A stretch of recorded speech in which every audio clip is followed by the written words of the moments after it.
ব্যাখ্যা সহ এমসিকিউর আজকে ক্লাসে সবাইকে আবারও স্বাগতম। আজকে আমাদের ভিডিওর আলোচ্য বিষয় থাকবে যে সি প্রোগ্রামিং অধ্যায় থেকে, অর্থাৎ পঞ্চম অধ্যায় থেকে বিগত বছরগুলোতে বোর্ডে যে সকল প্রশ্ন এসেছে 2016 থেকে 2019 পর্যন্ত, তো সেই প্রশ্নগুলো বিস্তারিত আলোচনা করার চেষ্টা করব। তো বিগত কয়েকটি ভিডিওতে আমরা সি প্রোগ্রামিংয়ের, আজকে হচ্ছে এটা আমাদের লাস্ট পার্টের ভিডিও। বিগত যে ভিডিওগুলো ছিল সেগুলো হচ্ছে অধ্যায়ের যে মৌলিক যে বহু নির্বাচনী প্রশ্নগুলো ছিল সেগুলো আলোচনা করা হয়েছে বিগত চারটি ভিডিওতে মূলত। তো আজকে হচ্ছে আমাদের এই পঞ্চম অধ্যায়ের এমসিকিউর লাস্ট ভিডিও। তো সেক্ষেত্রে আমরা আজকে যে বোর্ডের প্রশ্নগুলো, তো শুরুতে আমাদের প্রথম প্রশ্ন, ঢাকা বোর্ড 2017 সালে আসে প্রশ্নটি, মেশিন ভাষার সুবিধা কোনটি? তাহলে ক নাম্বার হচ্ছে প্রোগ্রাম সহজে লেখা যায়, সব ধরনের মেশিনই ব্যবহার উপযোগী, প্রোগ্রাম সরাসরি দ্রুত কার্যকরী হয়, প্রোগ্রামে ভুল সহজে শনাক্তকরণ করা যায়। তো এক্ষেত্রে আমরা বলতে পারি মেশিন ভাষা রচনা করা হয় মূলত 0 এবং 1 এর উপর ভিত্তি করে। তো 0 এবং 1 দ্বারা রচিত ভাষাকে বলা হয় মেশিন ভাষা। এই 0 1 দ্বারা প্রোগ্রাম রচনা করতে অনেকক্ষণ সময় লাগতো এবং হচ্ছে সবার পক্ষে প্রোগ্রাম লেখা আসলে সহজ ব্যাপার ছিল না। আর হচ্ছে এই ভাষায় যে কোনো প্রোগ্রাম রচনা করলে সেটা সব ধরনের মেশিনে চালানো যেত না। আর যেহেতু সবগুলো ইনস্ট্রাকশন 0 1 এর উপর ভিত্তি করে হতো, সেক্ষেত্রে এখানে এই যে ভুল শনাক্তকরণটা অনেক কষ্ট ছিল। সেক্ষেত্রে আমরা বলতে পারি সহজে প্রোগ্রাম লেখা যায়, এটা মিথ্যা। খ নাম্বার সব ধরনের মেশিনে ব্যবহার উপযোগী, এটাও মিথ্যা। এবং হচ্ছে লাস্ট যে অপশনটা, প্রোগ্রামে ভুল সহজে শনাক্তকরণ করা যায়, এটাও হচ্ছে মিথ্যা। আমাদের গ হচ্ছে সঠিক উত্তর। প্রশ্ন 2, চতুর্থ প্রজন্মের ভাষা। তো এক্ষেত্রে আমরা বলেছিলাম যে বিগত লেকচারগুলোতে, তো যারা বিগত যে ভিডিওগুলো দেখি নাই অবশ্যই আমরা প্রথম থেকে ভিডিওগুলো দেখে আসবো। তো প্রথম যে ওখানে আমাদের প্রোগ্রামিং ভাষার বিভিন্ন প্রজন্মের ভাষার উদাহরণে দেখে আসছি, তো সেখানে বলছিলাম যে আমরা পরবর্তী কোনো একটা ভিডিওতে উদাহরণগুলো সব একসাথে আমরা নিয়ে আসব, যাতে করে সবার পরবর্তীতে বুঝতে সুবিধা হয় অথবা মনে রাখতে সুবিধা হয়। তো সেক্ষেত্রে আমরা চতুর্থ প্রজন্মের ভাষা, যে এখানের ক্ষেত্রে আমরা হচ্ছে চতুর্থ প্রজন্মের ভাষা হচ্ছে ইন্টালেক্ট, হচ্ছে চতুর্থ প্রজন্মের ভাষা, দিনাজপুর 2017। সঠিক উত্তর হচ্ছে খ। তো নিচে আমরা আলাদা করে মার্ক করে রাখছি, এখানে দেখা যাচ্ছে যে প্রথম প্রজন্ম হচ্ছে মেশিন ভাষা, দ্বিতীয় প্রজন্মের ভাষা হচ্ছে অ্যাসেম্বলি ভাষা, এরপর হচ্ছে তৃতীয় প্রজন্ম Fortran, COBOL, BASIC, Pascal, C, C plus, C, এখানে সি প্লাস প্লাস হবে, C plus plus, C sharp, objective C, Java, Python, Ruby এবং হচ্ছে পার্ল, এবং আরও অনেকগুলো ল্যাঙ্গুয়েজ আছে। মূলত এখানে মূলত যেগুলো অতীতে এবং বর্তমানে প্রচুর পরিমাণে ব্যবহৃত হয় সেই ভাষাগুলো উদাহরণগুলো এখানে নিয়ে আসছি। আর চতুর্থ প্রজন্মের ক্ষেত্রে আছে এসকিউএল, ফোকাস, তারপর হচ্ছে আমাদের বহুল ব্যবহৃত হচ্ছে ম্যাথমেটিকা, এরপরে আমাদের ইন্টালেক্ট আছে এখানে, ইন্টালেক্ট, এইগুলো হচ্ছে মূলত পপুলার। তো মনে রাখবো একটু যে এসকিউএল, ফোকাস, এই যে তারপর হচ্ছে আর মনে রাখবো যে ম্যাথমেটিকাটা মনে রাখবো, অনেকগুলো ভাষা এখানে, তারপর ইন্টালেক্টটা মনে রাখবো। মূলত এইগুলো মনে রাখলে চলবে, সবগুলো যদি না পারি মূলত পপুলার যেগুলো সেগুলো একটু মনে রাখবো। আর এর পরবর্তীতে আমাদের পঞ্চম প্রজন্মের ভাষা হচ্ছে মার্কিউরি আছে, প্রোলগ আছে, OPS5, LISP আছে। OPS5 এটাও মনে হয় কোনো একটা বোর্ডের প্রশ্ন। LISP আছে, আমাদের আর্টিফিশিয়াল ইন্টেলিজেন্সের ক্ষেত্রে ব্যবহার করা হয় পঞ্চম প্রজন্মের ভাষা। আচ্ছা, যাই হোক, আমরা তৃতীয় প্রশ্নে চলে যাই। আমাদের তৃতীয় প্রশ্ন সেটা হচ্ছে উৎস প্রোগ্রামকে একত্রে বস্তু প্রোগ্রামে রূপান্তর করে কোনটি? তো এটা মূলত আমাদের প্রথম যে ভিডিওটা ছিল এই অধ্যায়ের, এই যে প্রথম ভিডিওতে আলোচনা করা হয়েছে। তো সেক্ষেত্রে আমরা বলছি উৎস প্রোগ্রাম, আরেকটা হচ্ছে বস্তু প্রোগ্রাম অথবা সোর্স প্রোগ্রাম, আরেকটা হচ্ছে অবজেক্ট প্রোগ্রাম। তো আমরা বলেছিলাম যে সোর্স প্রোগ্রাম কি? সোর্স প্রোগ্রাম হচ্ছে আমাদের যে মেশিন ভাষা ব্যতীত অন্য যে কোনো ভাষায় রচিত যে প্রোগ্রাম সেটাকে আমরা বলি সোর্স প্রোগ্রাম, আর মেশিন ভাষায় রচিত প্রোগ্রামকে বলি আমরা অবজেক্ট প্রোগ্রাম বলা হয়। তো উৎস প্রোগ্রামকে একত্রে বস্তু প্রোগ্রামে রূপান্তর করে কোনটি? তো মূলত হচ্ছে আমরা যে উৎস প্রোগ্রাম বা সোর্স প্রোগ্রাম বলি সেগুলো হচ্ছে আমাদের নিজস্ব ভাষার কাছাকাছি, আর যেটা মেশিন ভাষা সেটা হচ্ছে মেশিনের ইন্টারনাল ভাষা, যেটা মেশিন বুঝে। অর্থাৎ অবজেক্ট প্রোগ্রাম মেশিন বুঝে, কিন্তু সোর্স প্রোগ্রাম মেশিন বোঝে না। সেক্ষেত্রে সোর্স প্রোগ্রামগুলোকে আমাদেরকে অবশ্যই অবজেক্ট প্রোগ্রামে রূপান্তর করতে হয়। সেক্ষেত্রে রূপান্তরক হিসেবে আমরা কম্পাইলার ইউজ করি এখানে।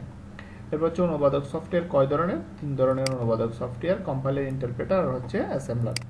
এর পরবর্তী প্রশ্ন 5 নাম্বার, 18 সালে সকল বোর্ডে আসছে প্রোগ্রাম তৈরিতে প্রোগ্রাম ডিজাইনের পরবর্তী ধাপ কোনটি? ডিজাইনের পরবর্তী ধাপ হচ্ছে কোডিং। ডিজাইনের প্রোগ্রামের টোটাল 7টা ধাপ আছে। এই 7টা ধাপগুলোর মধ্যে আছে সমস্যা নির্দিষ্টকরণ, সমস্যা বিশ্লেষণ, এরপর হচ্ছে প্রোগ্রাম ডিজাইন, এরপর হচ্ছে প্রোগ্রাম যে কোডিং, তারপর হচ্ছে আমাদের যে বাস্তবায়নের ক্ষেত্রে আছে ডিবাগিং ও টেস্টিং আছে, এরপরে হচ্ছে পরবর্তীতে হচ্ছে ডকুমেন্টেশনের কাজ আছে, এরপর হচ্ছে রক্ষণাবেক্ষণের কাজ। তো সেক্ষেত্রে আমাদের এখানে সঠিক উত্তর হচ্ছে কোডিং। প্রশ্ন নম্বর 6, প্রোগ্রামের ভুল ত্রুটি খুঁজে বের করে তার সংশোধন প্রক্রিয়াকে আমরা জানি ডিবাগিং বলা হয়। ভুল ত্রুটি যদি আমরা টেস্ট বের করি সেটাকে আমরা বলবো টেস্টিং, আর যদি ভুল ত্রুটি বের করার পর সেগুলোকে সমাধান করি সেক্ষেত্রে আমরা বলবো ডিবাগিং। সি ভাষায় চলক লক্ষ্য করো। এখানে কতগুলো চলকের নাম দেওয়া আছে। আমরা জানি আইডেন্টিফায়ারের নামের অংশ যদি বেশি হয় মধ্যবর্তী স্থানে ফাঁকা স্পেস দেওয়া যাবে না, তাহলে এইটা এখানে ভুল আছে। আরেকটা কাজ হচ্ছে স্পেশাল কোনো সিম্বল ব্যবহার করা যায় না, প্রয়োজনে আন্ডারস্কোর ব্যবহার করা যায়। তাহলে সেক্ষেত্রে আমাদের সঠিক উত্তর হচ্ছে প্রথম অপশনটি শুধুমাত্র। তাহলে সঠিক উত্তর হচ্ছে ক। পার্সেন্টেজ এফ কাজ করে, সেটা হচ্ছে ফ্লোটের জন্য কাজ করে, রিয়ালের জন্য আমাদের এই যে কাজ করে এখানের মধ্যে।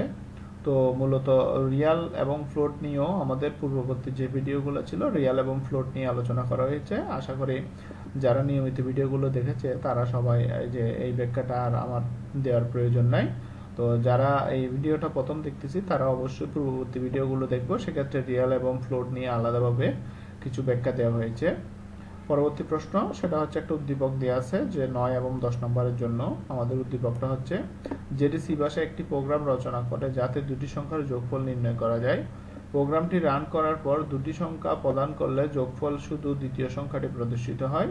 সেক্ষেত্রে এই প্রোগ্রামটা আমরা কোনো একটা এই প্রশ্নটি আলোচনা করেছি। তো সেক্ষেত্রে হচ্ছে সমস্যার কারণ কি? শুধুমাত্র দ্বিতীয় সংখ্যাটি আসার কারণ সেটা হচ্ছে আমাদের আউটপুট ফাংশনে আমাদের এই যে যোগফলটাকে না দেখিয়ে শুধুমাত্র দ্বিতীয়, অর্থাৎ আউটপুট ফাংশনে প্রিন্টএফ এর ক্ষেত্রে হয়তো চলকের নামটা ভুল ছিল, যার কারণে আউটপুট প্রদর্শিত হচ্ছে না ঠিকঠাক মতো। সেক্ষেত্রে আমরা বলতে পারি আউটপুট ফাংশনে চলক ঘোষণা করা এখানের মধ্যে ভুল চলক ঘোষণা করছি। আমাদের হচ্ছে ফলাফলের যে চলকটা ছিল রেজাল্ট চলকটা ঘোষণা করার কথা, কিন্তু দ্বিতীয় চলকটা লেখার কারণে শুধু দ্বিতীয়টাই দেখাচ্ছে এখানে। উদ্দীপকের নিয়ে প্রোগ্রাম তৈরিতে ক্ষেত্রে প্রয়োজন, তাহলে সেক্ষেত্রে প্রোগ্রাম তৈরিতে কি কি প্রয়োজন? এই যে এখানে বিশেষ ডাটাবেস প্রোগ্রামিং ভাষা জানা দরকার নাই, আমরা যেহেতু সেখানে প্রোগ্রামিং এর ক্ষেত্রে তো ডাটাবেস হচ্ছে আমাদের চ্যাপ্টার 6 এর ক্ষেত্রে। তো আমাদের এই প্রথম অপশনটা বাদ দিব। চলক ও ডেটা টাইপ সম্পর্কে ধারণা থাকতে হবে, এটা সত্য। ইনপুট এবং আউটপুট সম্পর্কে ধারণা থাকতে হবে, এটাও হচ্ছে সত্য। এবং কোনো ধরনের ডাটাবেস প্রোগ্রামিং আমাদের মূলত এখানে প্রয়োজন হয় না। সঠিক উত্তর হচ্ছে গ। এরপর 11 নম্বর প্রশ্ন, বেতন 20,000 টাকার অধিক বোঝাতে কোনটি ব্যবহার করা হয়? তাহলে বেতন গ্রেটার দেন 20। সঠিক উত্তর হচ্ছে খ নাম্বার। সঠিক উত্তর হচ্ছে ক, উত্তরটা দেওয়া নাই, সবাই একটু এই যে লিখে নিব। সঠিক উত্তর হচ্ছে আমাদের এই যে খ নাম্বার হচ্ছে সঠিক উত্তর। আচ্ছা, এর পরবর্তী প্রশ্ন আমাদের যেটা আছে সেটা হচ্ছে, আচ্ছা এখানে আরেকটা কথা, বেতন যদি ছোট হয় 20,000 অপেক্ষা কম হয় তাহলে এটা 20,000 অথবা তার চেয়ে বেশি হয় তাহলে হচ্ছে এই যে গ নাম্বার অপশনটা। তো এক্ষেত্রে বলা হচ্ছে 20,000 টাকার অধিক বলা হচ্ছে, সেক্ষেত্রে বেতনকে বসাবো গ্রেটার দেন 20,000। এরপর হচ্ছে একটা লুপ আছে 1 থেকে 8 পর্যন্ত 2 ঘর পরে ইনক্রিমেন্ট করতেছে লুপটা। তো সেক্ষেত্রে আয়ের মানগুলা ছাপাবে, তাহলে প্রথমে আয়ের মান এখানে ছাপাচ্ছে হচ্ছে 1 যেহেতু এটার চেয়ে ছোট, কন্ডিশন সত্য, সেক্ষেত্রে এখান থেকে প্রিন্ট হবে 1। এরপরে 1 এর পরে আমরা 2 ঘর ইনক্রিমেন্ট করে আবার এখানে নিয়ে আসবো 3। তো 1 এর পরে 3 যে 3 আবার 8 এর চেয়ে ছোট, সেক্ষেত্রে আবারও প্রিন্ট করবে 3। তো আমরা আউটপুটগুলো যদি টেস্টিং এক্ষেত্রে প্রথম দুইটা আউটপুট, একটা প্রথমটা হচ্ছে 1, পরেরটা হচ্ছে 3, এর পরেরটা 5। আমরা একটু যদি আউটপুটগুলো দেখে আসি, আমাদের এত চিন্তা করতে হবে না। 1 2 আছে, যেহেতু 1 2 হবে না, কারণ আমার 1 3 সিরিজটাই হবে, এটাও হবে না। 1 3 শুধুমাত্র এই খ নাম্বারে আসে, তাহলে আমাদের পরবর্তীগুলো দেখার দরকার নেই। সঠিক উত্তর হচ্ছে খ।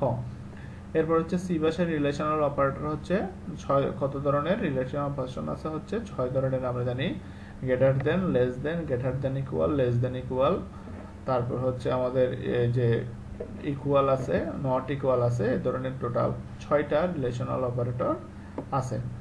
আচ্ছা, এর পরবর্তী প্রশ্ন, যে সি ভাষায় ব্যবহৃত কিওয়ার্ড হচ্ছে সি প্রোগ্রামিং যে রিজার্ভ ওয়ার্ডগুলো আছে, যেমন আইএনটি, ফ্লোট, তারপর হচ্ছে ইফ, তারপর হচ্ছে ডু, হোয়াইল, ফর।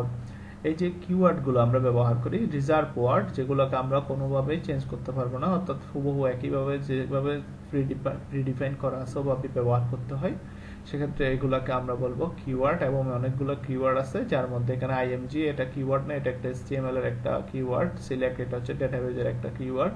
এই যে হেড রেফারেন্স এটা হচ্ছে এসটিএমএল এর একটা অ্যাট্রিবিউট, হাইপারলিংকের জন্য ব্যবহার করা হয়। তাহলে সেক্ষেত্রে আমাদের কিওয়ার্ড আছে শুধুমাত্র হচ্ছে ফর। সঠিক উত্তর হচ্ছে খ। আরেকটা লুপ 1 থেকে 5 পর্যন্ত প্রতি 1 ঘর করে ইনক্রিমেন্ট করা হচ্ছে। তাহলে এখানে বলা হচ্ছে কি ইফ i সমান যদি 3 হয় তাহলে হচ্ছে কন্টিনিউ, অর্থাৎ নিচের দিকে আর যাবে না। যারা কন্টিনিউ কাজ করছে অবশ্যই পারবো। আর কন্টিনিউ হচ্ছে এখানে যদি কোনো কারণে এই সত্যটা সত্যি হয় তাহলে কন্টিনিউ কাজ করবে। কন্টিনিউ হচ্ছে যেখানেই কন্টিনিউ কন্ডিশনটা আমাদের প্রোগ্রাম এখানে সত্যি হয়, সেক্ষেত্রে প্রোগ্রামের কন্ট্রোলটা পুনরায় আবার প্রথম থেকে আসবে। সেক্ষেত্রে নিচে আর যাবে না প্রিন্ট করার জন্য। তাহলে আমাদের প্রথমে i এর ভ্যালু হচ্ছে 1, তাহলে এই 1 5 এর চেয়ে ছোট, কন্ডিশন যেহেতু সত্য সে প্রথমে লুপে ঢুকবে। এখানে সে 1 3 এর সাথে কম্পেয়ার করবে 1 কি 3 এর সমান কিনা। তাহলে যেহেতু মিথ্যা হচ্ছে কন্টিনিউ কাজ করবে না, আমাকে এইচএসসি এক্সাম একবার প্রিন্ট করবে। পরবর্তীতে যেহেতু 1 ঘর করে ইনক্রিমেন্ট করতেছে, সে আবার ইনক্রিমেন্ট করে এখানে 2 আসবে, আবার এখানে 2 বসাবে, দেখবে 2 5 এর চেয়ে ছোট কিনা। তাহলে 2 5 এর চেয়ে ছোট, তাহলে সে আবার এখানে আসবে, লুপে ঢোকার পর 2 কে চেক করবে 3 এর সমান কিনা। যেহেতু না, আবারও প্রিন্ট করবে এসএসসি এক্সাম। এর পরবর্তীতে আসবে 3 এখানে আসবে ইনক্রিমেন্ট করে, 3 5 এর চেয়ে ছোট, যেহেতু সত্য আবার এখানে আসবে, দেখবে 3 সমান কিনা। যেহেতু এক্ষেত্রে কন্ডিশন সত্যি হচ্ছে, তাহলে আমাদের কন্টিনিউ এই যে আমাদের কিওয়ার্ডটা কাজ করবে। এটার কাজ হচ্ছে প্রোগ্রামের কন্ট্রোলটাকে আবারও প্রথমে ফিরিয়ে দেওয়া, আর নিচে এসে যাবে না, সেখান থেকে আবারও ফিরে যাবে এই লুপের কাছে ইনক্রিমেন্ট করে। তাহলে আসবে কত 4। তাহলে 3 জন্য কন্টিনিউ যেহেতু করতেছে, সেই প্রোগ্রামের কন্ট্রোলার নিচের দিকে যাবে না, উপরে ফিরে আসতেছে। সেক্ষেত্রে আমাদের এই 3 জন্য এইচএসসি এক্সামটা প্রিন্ট হচ্ছে না। পরবর্তী তাহলে আমাদের 4 এর জন্য আসবে। 4 যেহেতু 5 এর চেয়ে ছোট, তাহলে এখানে আবার 4 যেহেতু 30 সমান নয়, সেক্ষেত্রে আমার কন্টিনিউ কাজ করবে না, এবার হচ্ছে এইচএসসি এক্সাম কাজ করবে। তৃতীয়বার প্রিন্ট করলো। এরপরে 4 এর পরে আসবে 5 এর সমান, সেক্ষেত্রে আমাদের আবারও 5 যেহেতু 30 সমান নয়, তাহলে কন্টিনিউ কাজ না করে এসএসসি এক্সামটা করবে। করার পর আমাদের কাছে আবার আসবে এখানে 1 ঘর ইনক্রিমেন্ট করে 6 নিয়ে, তাহলে 6 লেস দেন ইকুয়াল 5, তাহলে এটা কন্ডিশন মিথ্যা হচ্ছে আর লুপটা কাজ করবে না। তাহলে আমার টোটাল প্রিন্ট হবে 4 বার। সঠিক উত্তর হচ্ছে গ। পরবর্তী প্রশ্ন, 3টি পূর্ণ সংখ্যা এবিসি কিবোর্ড দ্বারা ইনপুট নেওয়ার জন্য ইনপুট ফাংশন ব্যবহৃত হয়। তাহলে আমাদের ইনপুট ফাংশন হচ্ছে 3টি সংখ্যা ইনপুট নিতে হবে, এ বি এবং হচ্ছে সি।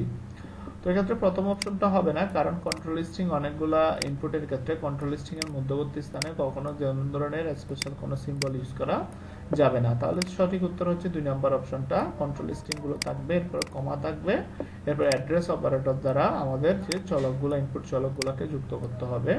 তাহলে প্রথম অপশন এটা বলছে। দ্বিতীয় অপশন হচ্ছে এভাবে এই যে আলাদা করে লেখা যায় না, একসাথে পার্সেন্টেজ গুলো সব। লাস্টেরটাতে যে ভুলটা আছে সেখানে হচ্ছে এখানে অ্যাড্রেস অপারেটরটা নাই, সেক্ষেত্রে এটা স্ক্যান করতে পারবে না ভ্যালু এখানের মধ্যে। এর পরবর্তীতে আমরা চলে যাই, সি ভাষায় সমজাতীয় ডেটা সংরক্ষণে ব্যবহৃত হয় কোনটি? আমরা জানি সমজাতীয় চলক সংরক্ষণের জন্য যে ব্যবহার করা হয় সেটা হচ্ছে অ্যারে ব্যবহার করা হয়। সঠিক উত্তর হচ্ছে গ। দ্বিমাত্রিক অ্যারেতে চলে আসি। দ্বিমাত্রিক অ্যারের উদাহরণ কোনটি? তাহলে দ্বিমাত্রিক অ্যারের উদাহরণ হচ্ছে আমরা দ্বিমাত্রিক অ্যারের যে ঘোষণা অংশ আছে, সেক্ষেত্রে আমরা আগেও বলছি এই কথাটা পূর্ববর্তী ভিডিওতে। যারা এই যে অ্যারে এবং যে বিভিন্ন ধরনের ফাংশন নিয়ে কথাবার্তা, তারা অবশ্যই আগের পূর্বের ভিডিওটা একটু দেখে আসবো, তাহলে এক্ষেত্রে সুবিধা হয় সবার জন্য। তাহলে এখানে দ্বিমাত্রিক অ্যারে, এটা হচ্ছে অ্যারে সাইজ, রো সাইজ, এরপর হচ্ছে কলাম সাইজ, এরপর হচ্ছে এটা এইভাবে ঘোষণা করতে হয়। সঠিক উত্তর হচ্ছে গ। পরবর্তী প্রশ্ন, 19 নম্বর প্রশ্ন, বিট বাইট মেমোরি অ্যাড্রেস নিয়ে কাজ করে ঢাকা বোর্ড 2019 সালের প্রশ্ন। বিট বাইট ও মেমোরি অ্যাড্রেস নিয়ে কাজ করে, সেটা হচ্ছে মেশিন ভাষা, মধ্য স্তরের ভাষা, উচ্চ স্তরের ভাষা। বিট বাইট মেমোরি নিয়ে কাজ করে, অর্থাৎ মেমোরি ইন্টারনাল প্রসেসিং এর যে মেমোরি নিয়ে কাজ করে, বিট বাইট এগুলো নিয়ে কাজ করে। মূলত হচ্ছে আমরা এই যে মেশিন ভাষায় কাজ করে, আর হচ্ছে মধ্যম স্তরের ভাষা নিয়ে কাজ করে এখানে। তো সেক্ষেত্রে আমরা উচ্চ স্তরের ভাষার ক্ষেত্রে আমাদেরকে আলাদা করে বিট বাইট বা মেমোরি অ্যাড্রেস নিয়ে কোনো চিন্তা করতে হয় না। সেক্ষেত্রে আমাদের সঠিক উত্তর হবে মেশিন ভাষা এবং হচ্ছে মধ্যম স্তরের যে ভাষাগুলো। সঠিক। এরপর আছে 20 নম্বর প্রশ্ন, ঢাকা বোর্ড 2019, সি ভাষায় লাইব্রেরি ফাংশন হলো। তাহলে লাইব্রেরি ফাংশন হচ্ছে printf একটি লাইব্রেরি ফাংশন, scanf একটা হচ্ছে লাইব্রেরি ফাংশন। এই ধরনের অ্যাড নামে কোনো ফাংশন নাই, তবে এটা হতে পারে একটা ইউজার ডিফাইন ফাংশন। যদি কোনো প্রোগ্রামার নিজের প্রয়োজনে কোনো ফাংশন ক্রিয়েট করে, সেক্ষেত্রে আমরা তাকে সাব প্রোগ্রাম বা সাব ফাংশন বা ইউজার ডিফাইন ফাংশন বলতে পারি। তাহলে সঠিক উত্তর হচ্ছে 1 ও 2। 1 ও 2 সঠিক উত্তর হচ্ছে ক। হ্যাশ ইনক্লুড stdio.h, এখানে মেইন ফাংশন আছে। a সমান 3, b রাখা হচ্ছে,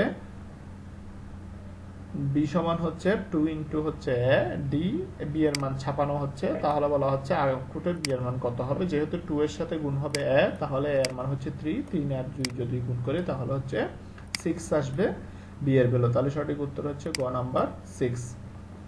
সি ভাষায় ইন্টিজার টাইপ কত বিটের? তাহলে ইন্টিজার টাইপ হচ্ছে এই যে 16 বিটের, অর্থাৎ 2 বাইট। ক্যারেক্টার হচ্ছে 8 বিটের, ফ্লোট হচ্ছে 32 বিটের, ডাবল হচ্ছে 64 বিট, বা আমরা বলতে পারি সেটা হচ্ছে 8 বাইট বলতে পারি। তাহলে 1 বাইটের জন্য বা 8 বিট হচ্ছে ক্যারেক্টার, 2 বাইট অথবা হচ্ছে 16 বিট হচ্ছে ইন্টিজার, 32 বিট অথবা হচ্ছে 4 বাইট হচ্ছে ফ্লোটের জন্য, আর ডাবলের জন্য হচ্ছে 64 বিট বা 8 বাইট ব্যবহার করা হয় মেমোরি অ্যালোকেশনের জন্য। 24 নম্বর প্রশ্ন, সি ভাষায় ফ্লোট ডেটা টাইপ কত বিটের? আমরা কিছুক্ষণ আগে পড়ে আসছি 32 বিট। এরপর হচ্ছে সি ভাষায় লিখিত প্রোগ্রামের জন্য অনুবাদকের প্রয়োজন। কোন ভাষায় লিখিত প্রোগ্রামের জন্য অনুবাদকের প্রয়োজন হয় না? তো আমরা জানি হচ্ছে মেশিন ভাষার জন্য অনুবাদকের প্রয়োজন হয় না। কারণ কি? মেশিন ভাষা হচ্ছে 01 দ্বারা রচিত, যেটা মেশিনের ইন্টারনাল প্রসেসিং এ সরাসরি কাজ করে। সেক্ষেত্রে আলাদাভাবে মেশিনকে বোঝানোর প্রয়োজন হয় না, সেক্ষেত্রে কোনো অনুবাদকের প্রয়োজন হয় না এখানে। 26, এরপর হচ্ছে কোন ভাষায় হার্ডওয়্যার নিয়ন্ত্রণের পাশাপাশি উচ্চ স্তরের ভাষা সুবিধা পাওয়া যায়? সেটা আমরা জানি সি। সি কে আমরা বলছিলাম মিড লেভেলের ভাষা অথবা মধ্যম স্তরের ভাষা, কারণ সি দিয়ে হচ্ছে হার্ডওয়্যার নিয়ন্ত্রণ করা যায় এবং সফটওয়্যারও প্রস্তুত করা যায়। অর্থাৎ হচ্ছে নিম্ন স্তরের ভাষা সুবিধা অর্থাৎ পাওয়া যায়, আবার উচ্চ স্তরের ভাষা সুবিধা পাওয়া যায়। সেক্ষেত্রে সি কে মধ্যম স্তরের ভাষা বলা হয়। এই ধরনের একটা অনুধাবনমূলক প্রশ্ন পরীক্ষায় আসে। আচ্ছা, এর পরবর্তী প্রশ্ন, একটা চ্যাপ্টার 2 এর প্রশ্ন ঢুকে গেল এখানের মধ্যে, তো সেক্ষেত্রে এটা আমরা একটু অ্যাভয়েড করব। পরবর্তী প্রশ্ন চলে আসি, সেটা হচ্ছে এই যে আমাদের পরবর্তী প্রশ্ন, সেটা হচ্ছে 28 নম্বর প্রশ্ন। এই যে 28 নম্বর প্রশ্ন, কিছুক্ষণ আগে আমরা একটা প্রোগ্রামিং লিস্ট দেখে আসছি। প্রোগ্রামিং লিস্টের ক্ষেত্রে আমরা দেখছি যে OPS5 হচ্ছে আমাদের যে পঞ্চম প্রজন্মের ভাষা। পরবর্তী প্রশ্ন হচ্ছে উৎস, এরপর হচ্ছে মধ্যবর্তী স্থানে কিছু নেই, এরপর হচ্ছে বস্তু প্রোগ্রাম। তাহলে উৎস প্রোগ্রামকে বস্তু প্রোগ্রামে রূপান্তর করার জন্য এখানে আমরা কি ব্যবহার করব? কম্পাইলার ব্যবহার করব, কনভার্টার বা অনুবাদক প্রোগ্রাম ব্যবহার করব। সঠিক উত্তর হচ্ছে ক। একটি প্রোগ্রাম দিয়ে আছে কুমিল্লা বোর্ড 2019 সালে, আই ফর হচ্ছে আই লেস দেন ইকুয়াল হচ্ছে 10, 2 ঘর করে বাড়বে। তাহলে প্রথমে এই যে আই এর মান প্রিন্ট হচ্ছে, প্রথমে 1 প্রিন্ট হবে, এরপরে 10 পর্যন্ত 2 ঘর বাড়তি হবে। 1 এর পরে আসবে হচ্ছে 3, 3 এর পরে আসবে 5, 5 এর পরে 7, 7 এর পরে হচ্ছে 9, 9 এর পরে 11 আসবে না, কারণ এখানে বলা হচ্ছে 10 এর সমান অথবা 10 থেকে ছোট যে কোনো সংখ্যা এখানে কন্ডিশনের মধ্যে কাজ করবে এখানের মধ্যে। তাহলে প্রথমে 1 এর জন্য কাজ করবে, 1 এর পরে 2 ঘর ইনক্রিমেন্ট করবে, 3 আসবে। তাহলে 1 3 আমরা সিরিজ দেখি, 1 2 যেহেতু এটা হবে না, 1 3 সিরিজ নিব, 1 2 হবে না, 1 3 7 9, এটা হচ্ছে সঠিক উত্তর। সঠিক উত্তর হচ্ছে 30 এ গ নাম্বার। নিচের কোনটি কিওয়ার্ডের উদাহরণ? তাহলে আমরা জানি কিওয়ার্ড কোনগুলো, সি যে রিজার্ভ ওয়ার্ডগুলো আছে, যেমন লং, ইন্টিজার কিওয়ার্ড ঠিক আছে, কিন্তু স্ক্যানএফ হবে না এখানে, এই জন্য আমরা সঠিক উত্তর ক নিতে পারতেছি না। পরবর্তী খতে একটু গিয়ে দেখবো, সেক্ষেত্রে হচ্ছে শর্ট ঠিক আছে। শর্ট এটা হচ্ছে ডেটা টাইপ মডিফায়ার। কস এটা হচ্ছে একটা লাইব্রেরি ফাংশন, এটা আমরা নিতে পারতেছি না। কি এটাও ঠিক আছে। ভয়েড একটা হচ্ছে কিওয়ার্ড বলা যায়, কিন্তু আমাদের কসের জন্য এই সঠিক উত্তরের ক্ষেত্রে ক কেও বাদ দিচ্ছি। পরবর্তী হচ্ছে ফর আছে, হোয়াইল আছে, কিন্তু লাইন নামক কোনো কিওয়ার্ড সিতে নাই। এর পরবর্তী হচ্ছে রিটার্ন, গো টু, ব্রেক, এই তিনটি হচ্ছে সি এর কিওয়ার্ড, রিজার্ভ ওয়ার্ড। সেক্ষেত্রে আমাদের সঠিক উত্তর হচ্ছে ঘ নাম্বার। নিচের কোনটি সঠিক? তাহলে সেক্ষেত্রে 32 নম্বর প্রশ্ন হচ্ছে, আমরা বলছি আইডেন্টিফায়ার ঘোষণার ক্ষেত্রে মধ্যবর্তী স্থানে দুটি অংশের মধ্যবর্তী স্থানে ফাঁকা স্পেস দেওয়া যায় না। সেক্ষেত্রে আবার নাম্বার কখনো সামনে আসতে পারে না, এটা আমরা জানি। রুলস গুলো আইডেন্টিফায়ার নিয়ে আলোচনা করছিলাম পূর্ববর্তী ভিডিওগুলোতে, সেখানেও আলোচনা করা হয়েছে। তো এবার হচ্ছে 1 যেহেতু নাম্বার সামনে এটা নেওয়া যাবে না, আর নাম্বার এবং হচ্ছে 1 এর মাঝখানে যেহেতু কিছু কোনো স্পেস আছে যার কারণে এটাও একটি অবৈধ চলক, এখানে হাইফেন ইউজ করা যাবে না, এটা একটি অবৈধ চলক। তাহলে সেক্ষেত্রে আন্ডারস্কোর একটি মাত্র স্পেশাল ক্যারেক্টার আছে বা সিম্বল আছে যেটি ব্যবহার করা যায়, সেক্ষেত্রে আমরা সঠিক উত্তর হচ্ছে ঘ নাম্বার। ইনহেরিটেন্স কোন প্রোগ্রামিং মডেলের বৈশিষ্ট্য? আমরা প্রথম ভিডিওগুলোতে যদি খেয়াল করি, প্রথম দ্বিতীয় ভিডিও, সেক্ষেত্রে আমরা বলছিলাম যে পলিমরফিজম, ইনহেরিটেন্স আর হচ্ছে ডেটা এনক্যাপসুলেশন, এগুলো হচ্ছে অবজেক্ট ওরিয়েন্টেড প্রোগ্রামিং ভাষা উদাহরণ। যেমন বিশেষ করে C plus plus, C sharp এবং হচ্ছে জাভা, এগুলো হচ্ছে অবজেক্ট ওরিয়েন্টেড প্রোগ্রামিং ভাষা। এক্ষেত্রে এদের এই বৈশিষ্ট্যগুলো আছে, সেক্ষেত্রে আমরা বলবো অবজেক্ট ওরিয়েন্টেড প্রোগ্রামিং। সঠিক উত্তর হচ্ছে ক। ফ্লোটিং ডেটা টাইপের ফরম্যাট স্পেসিফায়ার অথবা হচ্ছে কন্ট্রোল স্ট্রিং হচ্ছে %f। এরপরে হচ্ছে পরবর্তী লাইনে যাওয়ার জন্য, তো সেখানে সঠিক উত্তর কিন্তু অপশনে এখানে দেওয়া ছিল না, প্রশ্নটি হয় যশোর বোর্ড 2019 সালের প্রশ্ন। তো আমরা পরবর্তী লাইনে যাওয়ার জন্য new line backslash character constant বলা হয় এটাকে, অর্থাৎ পরবর্তী যদি আমরা যে লাইনে যেতে চাই, প্রোগ্রামের আউটপুট পরবর্তী লাইনে দেখাতে চাই। সি ভাষায় ধ্রুবক ঘোষণার নিয়ম, চট্টগ্রাম বোর্ড 2019 সালের প্রশ্ন। সি ভাষায় ধ্রুবক ঘোষণা করা যায় দুইভাবে, একটা হচ্ছে কনস্ট কিওয়ার্ড ব্যবহার করে, আর একটা হচ্ছে হ্যাশ ডিফাইন প্রিপ্রসেসর ব্যবহার করে আমরা ব্যবহার করতে পারি। তাহলে কনস্ট কিওয়ার্ড দিয়ে ঘোষণা করা যাবে, আর হচ্ছে হ্যাশ ডিফাইন দ্বারা চলক ঘোষণা করা যাবে। এটাই হচ্ছে দুইটাই নিয়ম চলক ঘোষণার। এটা হচ্ছে আমাদের যে কাজটা হতে হয় সেটা হচ্ছে আমাদের লিঙ্ক সেকশনের পরে একটি ডেফিনেশন সেকশন, সেই ডেফিনেশন সেকশনে এভাবে বিভিন্ন আমরা বিভিন্ন ধ্রুবককে ঘোষণা করতে পারবো। এক্ষেত্রে এই ধ্রুবককে যদি এভাবে ঘোষণা করি তাহলে প্রোগ্রামের কোনো অংশেই এই ধ্রুবকের মান কেউ পরিবর্তন করতে পারবে না, যেহেতু এটা ধ্রুবক। আর এখানে একটু খেয়াল রাখবো, কনস্ট কিওয়ার্ড দ্বারা যখন যে চলক ঘোষণা ধ্রুবক ঘোষণা করা হয় সেক্ষেত্রে কনস্ট কিওয়ার্ডটি লিখতে হয়, তারপর হচ্ছে ডেটা টাইপ লিখতে হয়, ভেরিয়েবলের নাম লিখতে হবে এবং হচ্ছে তার ভ্যালুটা লিখতে হবে এখানে, এবং এরপরে সেমিকোলনটা দিতে হবে। কিন্তু হ্যাশ ডিফাইনের ক্ষেত্রে কোনো ধরনের সেমিকোলন হবে না, কোনো ধরনের ডাটা টাইপের উল্লেখ হবে না, শুধু সরাসরি লিখতে হবে হ্যাশ ডিফাইন এই কিওয়ার্ডটি, এরপরে চলকের নাম, কোনো ইকুয়ালও দেওয়ার প্রয়োজন নাই, 3.1416 যে ভ্যালুটা আছে এটা, এরপরে সেমিকোলন হবে না, এটা একটু মাথায় রাখবো সবাই। অনেক সময় দেখা যায় যে এই যে তিনটা অপশনই এই অংশটা দিয়ে দিল, একটাতে দেখা যায় যে এখানে ডাটা টাইপ দিয়ে দিল, আর একটাতে দেখা গেল এখানের মধ্যে সেমিকোলন দিয়ে দিল। তো মনে রাখবো হ্যাশ ডিফাইন দ্বারা সেমিকোলন এবং ডাটা টাইপ থাকবে না, আর কনস্ট কিওয়ার্ডের ক্ষেত্রে আমাদের ডাটা টাইপও থাকবে, সেমিকোলনও থাকবে, ইকুয়ালও থাকবে। এরপরে চলে আসি পরবর্তী আরেকটা প্রোগ্রাম, যেটা হচ্ছে 5 থেকে 10 পর্যন্ত, 10 এর কম পর্যন্ত কাজ করবে, প্রত্যেকবারে একবার করে ইনক্রিমেন্ট করবে। তো প্রথমে 5 যেহেতু 10 এর চেয়ে ছোট, আমার এখানে আসবে, আসার পর সে 5কে এখান থেকে প্রিন্ট করবে, কেন তাহলে আমার 5 প্রিন্ট হলো। 5 প্রিন্ট হওয়ার পর সেখানে এসে চেক করবে, এটা হচ্ছে ইট নয়, এটা হচ্ছে ইফ, যদি x এর ভ্যালু 6 এর সমান হয় তাহলে ব্রেক করবে। তো আগে থেকে বলে রাখি, ব্রেক মানে হচ্ছে লুপের মধ্যে যদি কোনো কারণে একবার ব্রেক স্টেটমেন্টটা সত্যি হয় সেক্ষেত্রে প্রোগ্রামের কন্ট্রোলটা ওখানে শেষ, প্রোগ্রামটা আর রান হবে না, ওখানে প্রোগ্রামটা স্টপ হয়ে যাবে। তো সেক্ষেত্রে আমার যেহেতু x ইকুয়াল হচ্ছে আমার 5 যেহেতু 6 এর সমান নয় সেক্ষেত্রে আমাদের ব্রেক স্টেটমেন্টটা এক্ষেত্রে কাজ করবে না। এখানে আসার পর সে আবারও এক ঘর ইনক্রিমেন্ট করবে, ইনক্রিমেন্টটা করার পর সেক্ষেত্রে আবারও গিয়ে এখান থেকে প্রিন্ট করবে। তো আগে থেকে বলে রাখি, যারা লুপ সম্পর্কে জানি না সেক্ষেত্রে আমি কিন্তু খুব এই যে এভাবে তাড়াহুড়া করেই বলে যাচ্ছি যে এখানে ইনক্রিমেন্টটা হবে, লুপে কোথায় ইনক্রিমেন্ট হয় ফর লুপের ক্ষেত্রে অথবা ডু হোয়াইল লুপের ক্ষেত্রে কোথায় ইনক্রিমেন্ট হয়, এই বিষয়গুলো অবশ্যই জানা থাকতে হবে। আচ্ছা, তাহলে এখানে হচ্ছে আমার 5 এর পরে যেহেতু ইনক্রিমেন্ট হওয়ার কাজটা হবে 6 এখানে আসলো, 6 যেহেতু 10 এর চেয়ে ছোট তাহলে সত্য, এখানে আসার পর সে 6 কে প্রিন্ট করবে, তাহলে প্রথমে 5 প্রিন্ট করবে তারপর 6। এরপর এখানে এসে দেখ করলো যে এই যে ইফ যদি আমার যে 5 6 যদি 6 এর সমান হয় তাহলে হচ্ছে যেহেতু আমার 6 এর সমান তাহলে হচ্ছে ব্রেক, অর্থাৎ এই লুপ আর কাজ করবে না, তাহলে আমার আউটপুট হচ্ছে 5 এবং হচ্ছে 6। সঠিক উত্তর হচ্ছে খ নাম্বার, সঠিক উত্তর হচ্ছে ক নাম্বার। এখানের মধ্যে আমাদের এটা হচ্ছে 37 নম্বরের আনসার, 56 এখানে। আচ্ছা, এরপরে আমাদের পরবর্তী প্রশ্ন যেটা সেটা হচ্ছে আমাদের 38 নম্বর প্রশ্ন। সি ভাষায় এক্সপ্রেশন যে এক্স এর মান কত, পাওয়ার ফাংশন, এটা একটা ম্যাথ ফাংশন যার জন্য আমাদেরকে অবশ্যই হেডার ফাইল হিসেবে math.s নামক প্রোগ্রামটিকে ঘোষণা করতে হয়।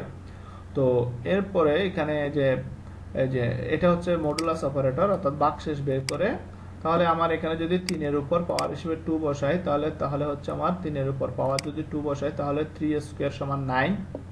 5 কে যদি 2 দ্বারা ভাগ করি তাহলে 5 কে যদি 2 দ্বারা ভাগ করে তাহলে সেক্ষেত্রে আমার ভাগশেষ বের করা, এই অপারেটরের কাজ হচ্ছে ভাগশেষ বের করা। তাহলে আমার ভাগশেষ, তাহলে 5 কে যদি 2 দিয়ে ভাগ করে 2 যদি 2 বার দিই 4, ভাগশেষ থাকবে 1। তাহলে এখানে পাচ্ছি 1, এখানে পাচ্ছি 9, 9 এর একে হচ্ছে 10, 10 এর সাথে যোগ হবে 1, তাহলে হচ্ছে 13। সঠিক উত্তর হচ্ছে ঘ নাম্বার। সাংকেতিক চিহ্ন দিয়ে লিখিত ভাষা, আমরা জানি অ্যাসেম্বলি ভাষার আরেক নাম হচ্ছে সাংকেতিক ভাষা, কারণ এখানে 01 এর পরিবর্তে কতগুলো নির্দিষ্ট সংকেত ব্যবহার করা হয়, সেজন্য অ্যাসেম্বলি ভাষাকে সাংকেতিক ভাষাও বলা হয়। পরবর্তী প্রশ্ন, প্রোগ্রাম লিখতে মেশিন ভাষা ব্যবহার করা হলে প্রোগ্রাম পরিবর্তন করা কষ্টসাধ্য হয়, দক্ষ প্রোগ্রামার প্রয়োজন হয়, প্রোগ্রাম দ্রুত নির্বাহ হয়। তো এখান থেকে হচ্ছে প্রোগ্রাম পরিবর্তন কষ্টসাধ্য আসলে সত্য, কারণ 01 দ্বারা লিখিত ভাষা লেখা অনেক কষ্ট। দক্ষ প্রোগ্রামার অর্থাৎ যেই প্রোগ্রাম করবে তাকে অবশ্যই যন্ত্রের ইন্টারনাল স্ট্রাকচার সম্পর্কে ধারণা থাকতে হয়, সেজন্য মেশিন ভাষায় প্রোগ্রাম করার জন্য এমন ব্যক্তি লাগবে যে মেশিনের ইন্টারনাল স্ট্রাকচারটা বুঝবে, এই ধরনের প্রোগ্রামার লাগবে। এরপর হচ্ছে দ্রুত নির্বাহ হয়, সেটা হচ্ছে মেশিন ভাষা যেহেতু 01 দ্বারা রচিত, যন্ত্র 01 সরাসরি বুঝে, সেক্ষেত্রে খুব দ্রুত কাজ করে অন্যান্য ভাষার তুলনায়। সেক্ষেত্রে সঠিক উত্তর হচ্ছে গ number 1, 2 O 3।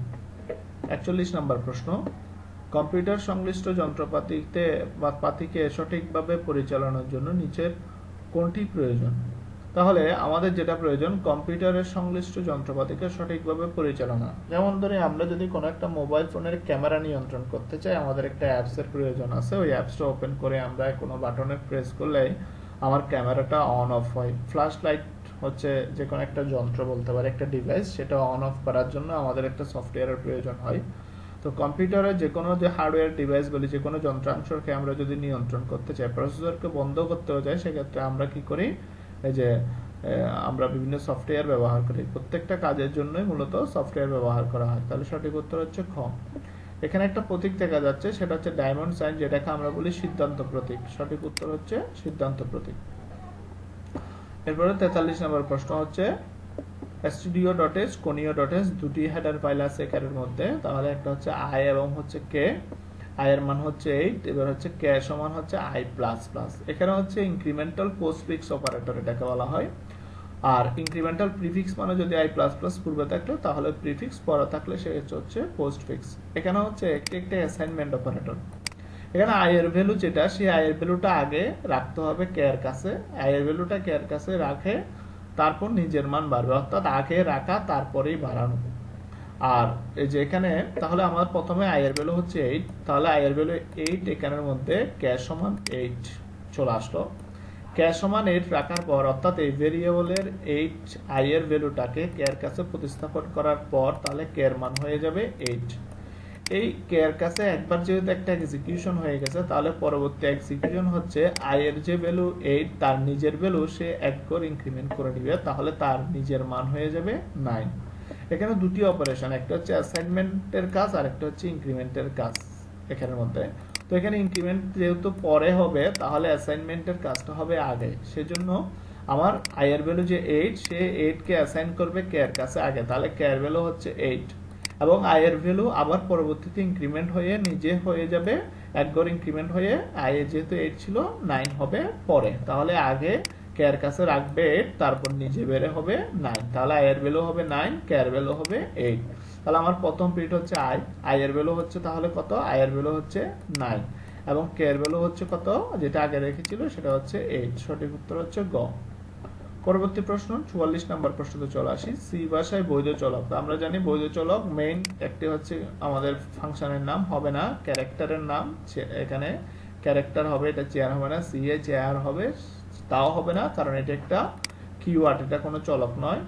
My and operator ব্যবহার করা যায় না, এখানে দুটি অংশ আছে, মধ্যবর্তী স্থানে যে আন্ডারস্কোর অপারেটর ব্যবহার করছে, তাহলে এটা হচ্ছে আমার বৈধ চলক এখানে, তাহলে এটা হচ্ছে বৈধ চলক।